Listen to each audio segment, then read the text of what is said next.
Sanibonani ekhaya lamaphupho. Namuhla sizokhuluma ngokuhlukile kakhulu. Impepho yamawele, le enibona la esithombeni. Khona ocelile ukuthi ucela ukuchazelwa kabanzi ngayo ukuthi isetshenziswe isizwaphi, isetshenziswa kanjani. Impepho yamawele, abanye bathi impepho emhlophe. Nayi esithombeni uyazibonela. Ngithembe ukuthi u-subscribe kade wawushaya. Uma ungawushayeli ushaye ukuze-ke ngokulandelayo uma sifaka ividiyo ungaphuthelwa neze. Ngizothi nje ukuchaza kancane ngempepho yamawele.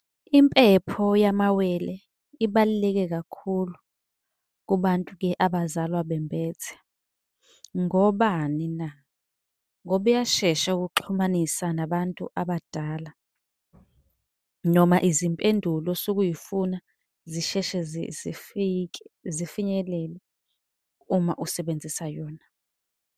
Yinhle kakhulu-ke ekucaciseni izinto zakho, usheshe ukhanyiseleke, nabadala bakwazi-ke ukuxhumana nawe kalula, nangamaphupho acace, yonke into ikhanye. Impepho-ke yamawele iyayivula inhlahla kakhulu, uyageza-ke nangayo.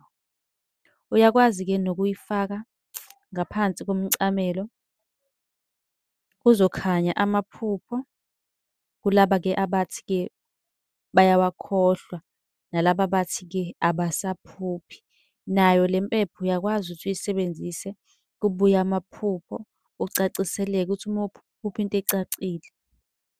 Le mpepho-ke iyakukhanyisela iphinde isondeze abantu abadala abazokhuluma nawe, bakuvezela nezimfihlo njengoba ngishilo ukuthi-ke yinhle kakhulu-ke kubantu abazalwa bembethe. Uma uzazi-ke wazalwa wembethe, ungahlukani nale mpepho. Impepho yamawele uyafutha ngayo, uyageza ngayo, uyaphalaza ngayo, ucele okucelayo edlozini noma-ke ezidalweni zakho ezikwembethe.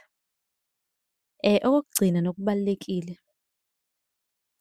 uma ngikhuluma ngokuvula amaphupho, iyasiza kakhulu. Kulaba nje abathi bayawakhohlwa, awasaboni ukuthi uphuphani, uyagquma nje ngayo uma uthanda, 3 days ukhulume kuzokhanya kuyo le mpepho.